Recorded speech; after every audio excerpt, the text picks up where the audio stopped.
नमस्कार मित्रांनो, तुमचे आपल्या चॅनलमध्ये स्वागत आहे। आज आपण GNM थर्ड इयर मिडवायफरी आणि गायनॉकॉलॉजी या विषयामधले प्रीवियस पेपरमधले प्रश्न पाहणार आहोत। खूप इम्पॉर्टंट प्रश्न आहे, बऱ्याच वेळा हे एक्झाममध्ये आलेले आहेत।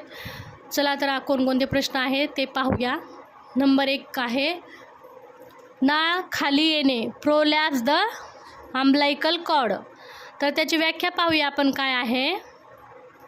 बाळाच्या जन्मापूर्वी किंवा प्रसूती दरम्यान गर्भनाळ अम्बिलिकल कॉर्ड ही बाळाच्या पुढे योनी मार्गात येते, त्यास नाळ खाली येणे असे म्हणतात।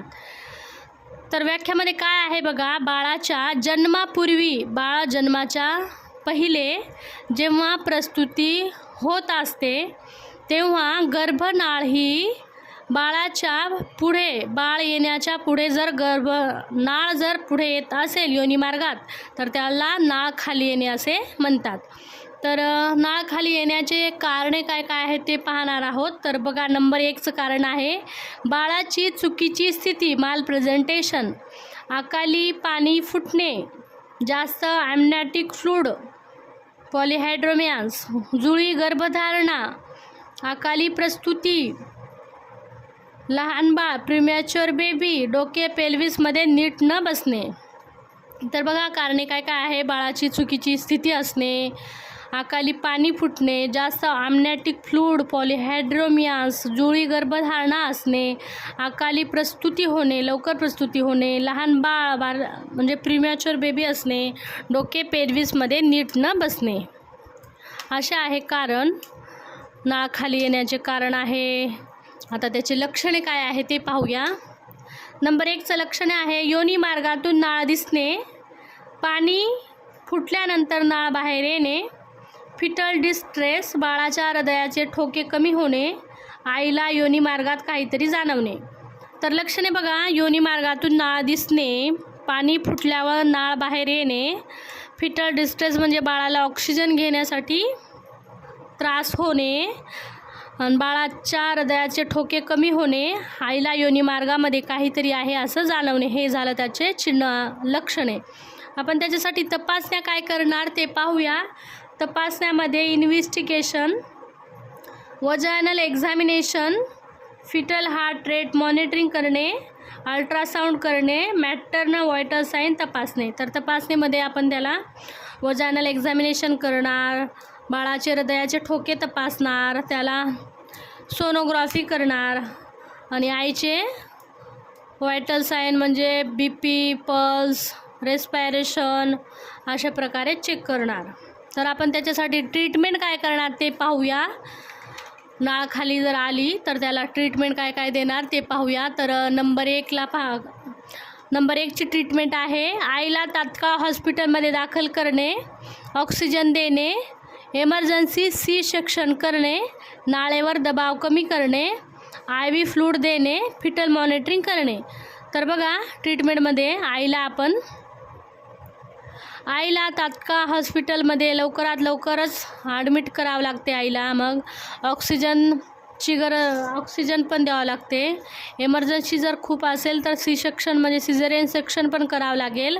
नाळेवरचा दबाव कमी करणे, कारण की बाळाला जर श्वसनास त्रास होत असेल तर लवकरात लवकर नाळेवरचे दबाव कमी करणे, IV फ्लूइड देणे आणि फिटल मॉनिटरिंग करणे, फिटलचे हार्टबीट मॉनिटरिंग करणे, हे झालं ट्रीटमेंट। आपण त्याला नर्सिंग मॅनेजमेंट काय करणार ते पाहूया। नर्सिंग मॅनेजमेंटचा पहिला पॉईंट आहे आपला आईची स्थिती बदलणे। तर नी चेस्ट पोझिशन किंवा टेंडरबर्ग पोझिशन देणे। जर नाळ खाली आली असेल तर पोझिशन खूप महत्त्वाचे असतात बरं। रिकाम्या जागामध्ये पण येऊ शकतात, जोड्या लावामध्ये पण येऊ शकतात, तर काय आणि चुकीबरोबरीमध्ये पण हा प्रश्न येऊ शकतो। तर नी चेस्ट पोझिशन देणार आईला आणि टेंडरबर्ग पोझिशन पण देऊ शकतो। या दोन्ही पोझिशन आईला आपण देऊ शकतो अम्बिलिकल कॉर्डमध्ये। बघा, दुसरा नर्सिंग मॅनेजमेंट काय करणार, फिटल हार्ट साऊंड तपासणे, बाळाचे ठोके सतत तपासणे।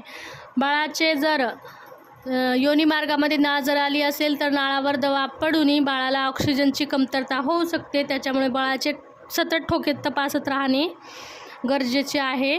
तर त्याला ऑक्सिजन देणे, 3 नंबर आहे ऑक्सिजन देणे, आईला ऑक्सिजन सपोर्ट देणे, आईला जास्तीत जास्त ऑक्सिजन देणे, कारण की बाळाला जर कमी ऑक्सिजन होत असेल तर आईला जास्तीत जास्त दिले तर बाळाला पण पुढं ऑक्सिजन मिळू शकतो. तर 4 नंबर काय आहे, स्टरलाइट टेक्निक ठेवणे, इन्फेक्शन टाळण्यासाठी स्वच्छता राखणे. जास्तीत जास्त स्वच्छता राखायला खूप गरजेचं आहे, कारण की त्याच्यामध्ये काहीतरी इन्फेक्शन होऊ शकतो, त्याच्यामुळे जास्तीत जास्त स्वच्छता राखली पाहिजे. इमोशनल सपोर्ट देणे, आईला व कुटुंबाला धीर देणे. आई ही खूप घाबरलेली असते, काय होईल कसं होईल, त्याच्यामुळे त्याला खूप म्हणजे इमोशनल सपोर्ट देणे, तिला समजावून सांगणे. आणि 6वा नंबर आहे डॉक्टरांना माहिती देणे, डॉक्टरांना इन्फॉर्म करणे, एमर्जन्सी मॅनेजमेंटसाठी तयारी ठेवणे. तर डॉक्टरांना लवकर इन्फॉर्म करणे, एमर्जन्सीसाठी सी सेक्शनासाठी तयारी करून ठेवणे. अशा प्रकारे आपण मॅनेजमेंट करू शकतो. आणि 7वा नंबरचं पॉईंट आहे ऑपरेशनसाठी तयारी करून ठेवणे. सिझेरियन सेक्शनसाठी आवश्यक साहित्य जे लागतात त्याची तयारी करून ठेवणे. हे झालं, त्याच्यामध्ये आपण नर्सिंग मॅनेजमेंट करू शकतो.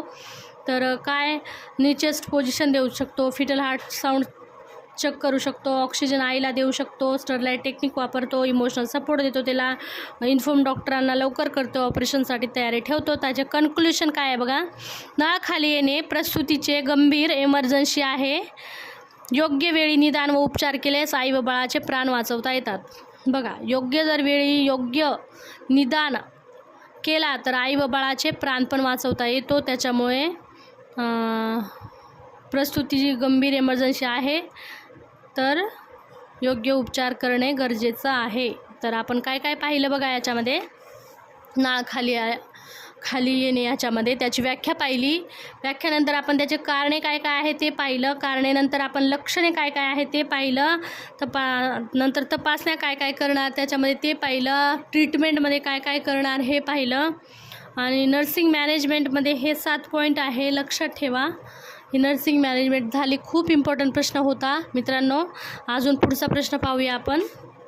वंध्यत्व म्हणजे इन्फर्टिलिटी, हे तर 2023मध्ये पण आलं होतं आणि 25मध्ये पण आलं होतं बघा. तर वंध्यत्व इन्फर्टिलिटी काय काय आहे, वंध्यत्वाची आपण व्याख्या पाहूया.